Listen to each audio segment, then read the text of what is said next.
Afternoon, everyone. Well, since we're going into a work period, I thought I'd just kind of recap my take on the last few weeks. Bipartisan NDAA, which we think is extremely important. And obviously, you know, we've given our Democratic friends a vote on the Udall Amendment. A rather bizarre situation. The Democratic leader found himself in. Most of his conference wanted to vote on it today. But as you know, there are intervening events last night and tonight that created a scheduling problem for them.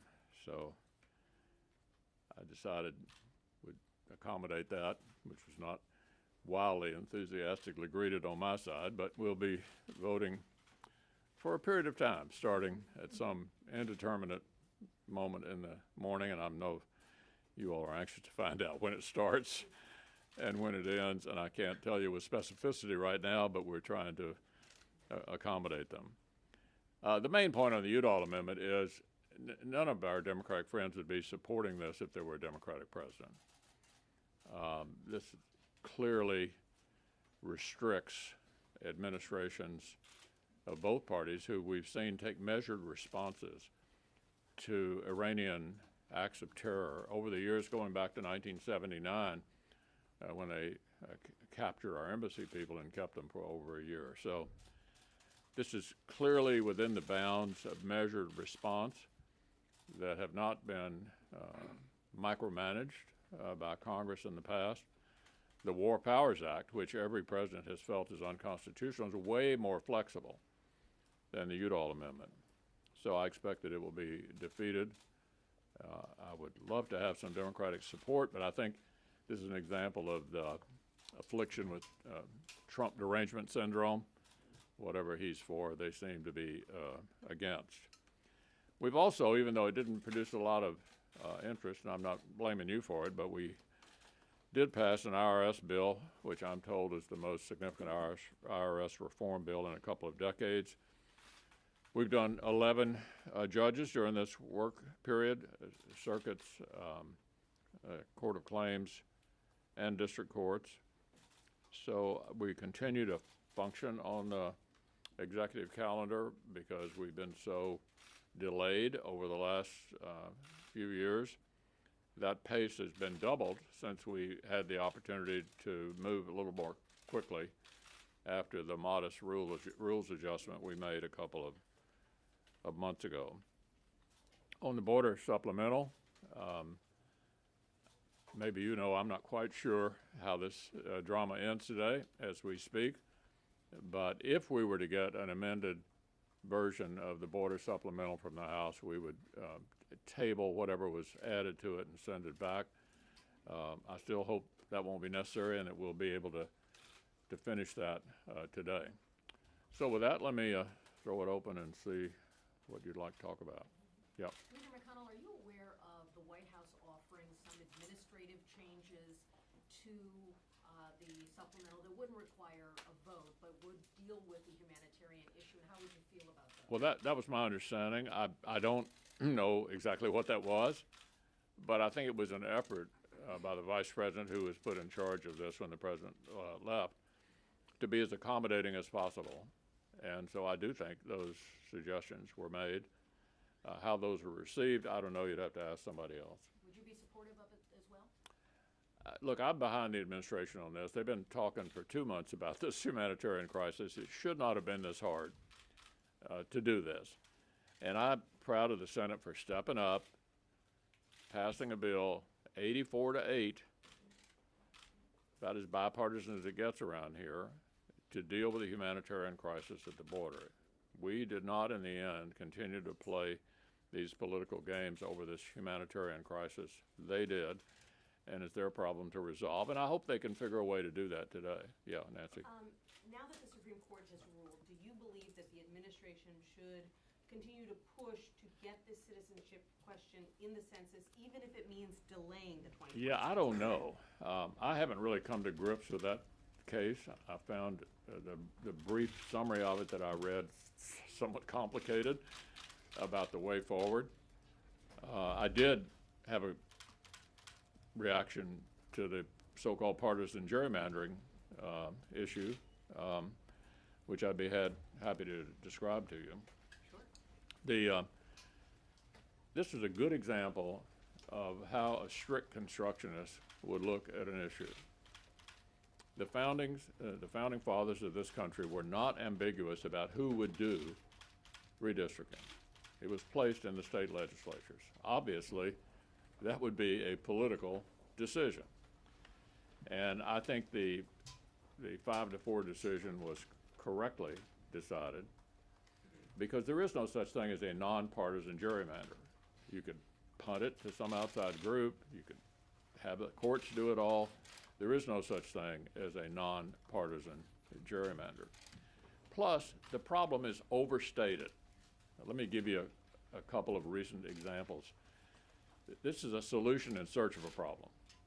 The Republican sweep in 2010 was an election after a Democratic redistricting after the previous census.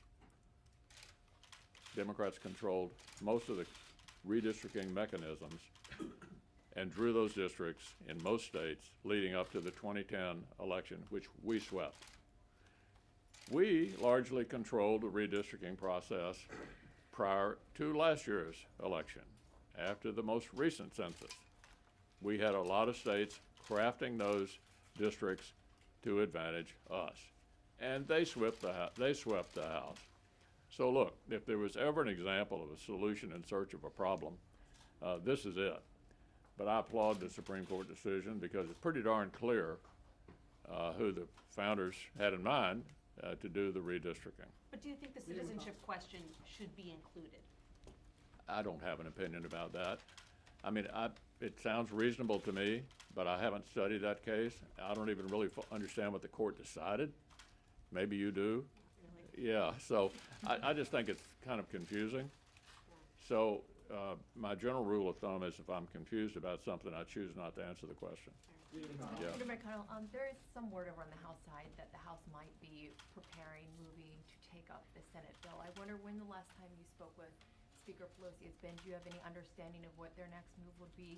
And separate from that, if this does not get solved, the stalemate over the border bill does not get solved today or tomorrow, do you commit to keeping the Senate here working on this until a bill is passed and sent to the president's desk? Yes.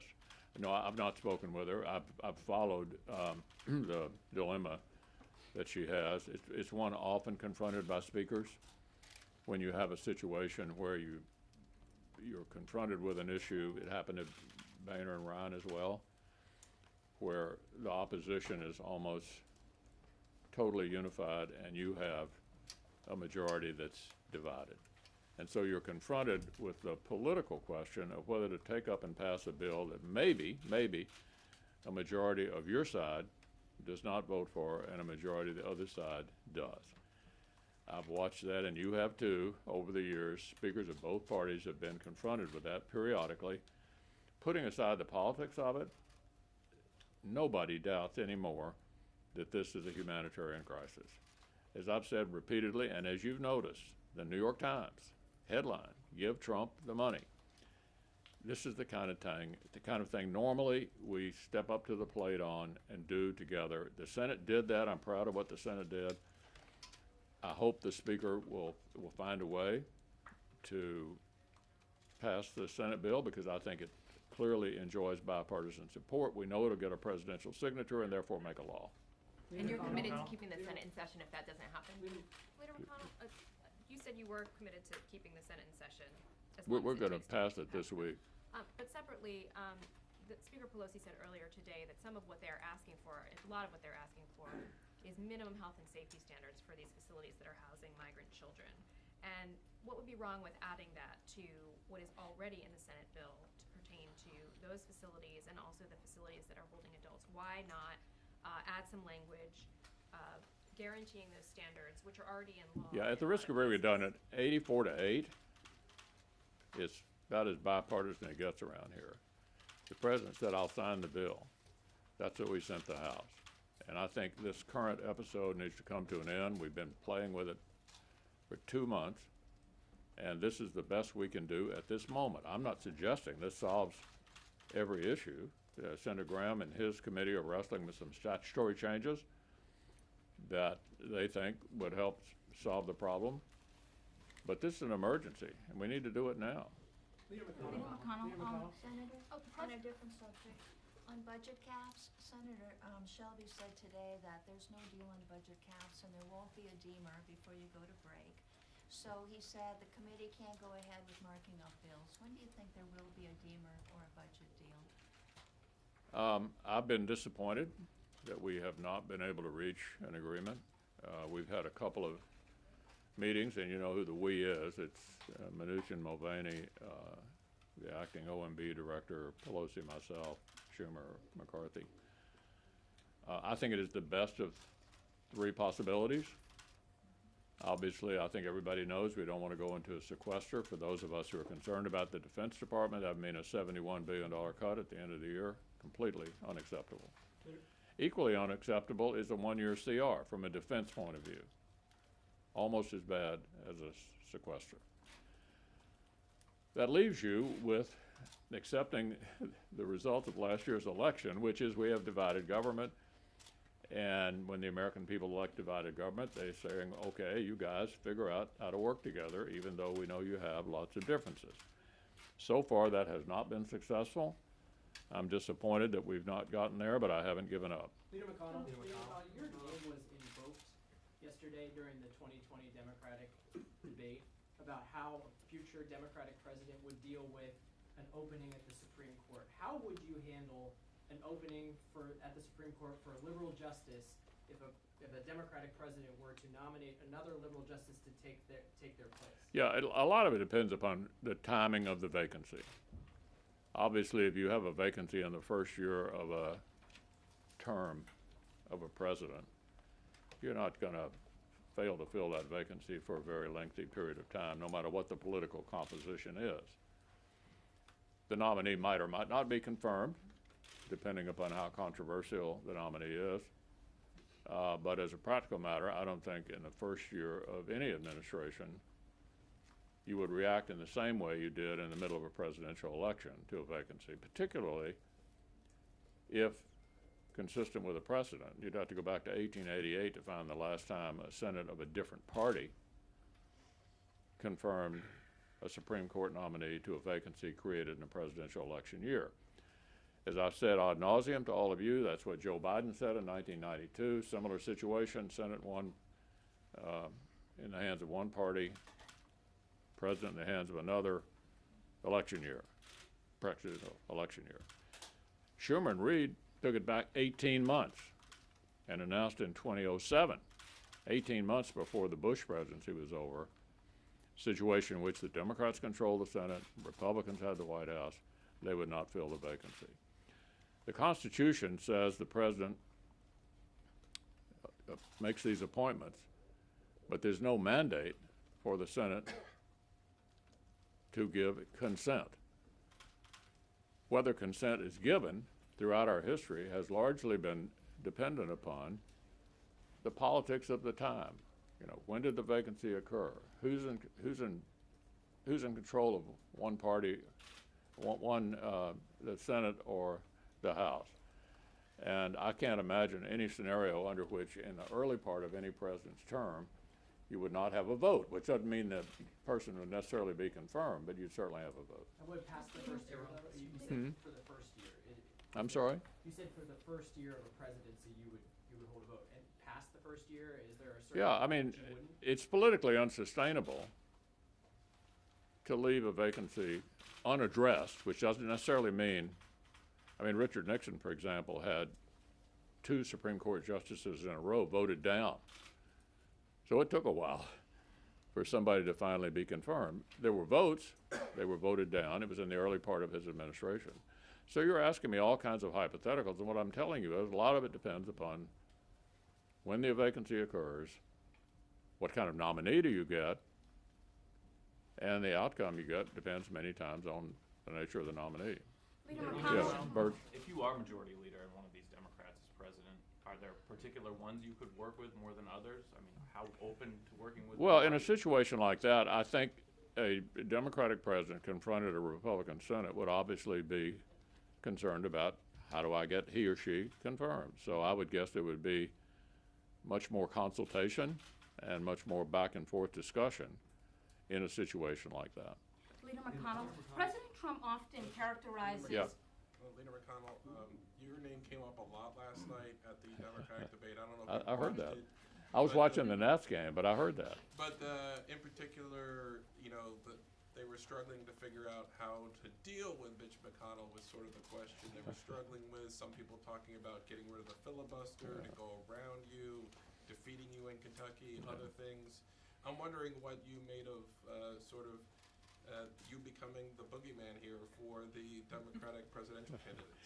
Well, I understand that my sin is that I've been stopping left-wing agenda items coming out of the House and confirming strict constructions to the Supreme Court. If that's my sin, I plead guilty. So I was thrilled to dominate the discussion last night, and I think that was a legitimate discussion to have, and I couldn't have been happier about it, and the Nats won too. Yeah. So there's a debate in the White House about undoing the last of the nuclear waivers from the Iran deal and potentially snapping back UN sanctions on Iran. If that happens, they're already violating parts of the JCPOA. It's likely they'll continuing reducing their breakout time to a nuclear weapon. So in that case, would you support the Trump administration striking nuclear sites on Iran, and does the president have the authorization to do that? I'm not quite sure what your question is, but let me just make it clear. I do think applying these economic sanctions is having an impact. That's why they're acting out. And I think the administration is handling appropriately and in a measured way the response to the acting out. The Iranians are obviously hurting as a result of the sanctions. I think that policy is a smart policy. I think it ought to continue, and I support it. I think the president made it absolutely clear that he's not interested in starting a war with Iran. I think it's laughable to suggest that he is. And given the fact that he announced that he pulled back from a more robust response last week, it's further evidence that he's not, trying to start a war here. So I think everybody would take a deep breath. This is not, in my view, any different from the situations other presidents of both parties have confronted since 1979 in dealing with the latest Iranian outrage. And so I support what the administration is doing so far. Purely as a legal matter, does he have authorization? Leader McConnell, you mentioned earlier that Senator Graham is working on changes to asylum laws and other immigration reform. If that's the case, do you believe, or would you advise the White House to delay the ICE raids that the president has announced that will begin in a week? Yeah, I don't have any advice to give them about how to deal with this situation. It's a horrendous problem, and I do believe that they're correct that U.S. law exacerbates the issue. Our difficulty anytime we try to change this law is we can't seem to get it on a bipartisan basis.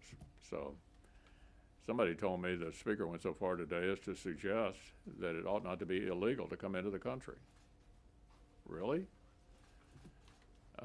Maybe that was just inartfully expressed, but it ought to be a crime to make an illegal entry.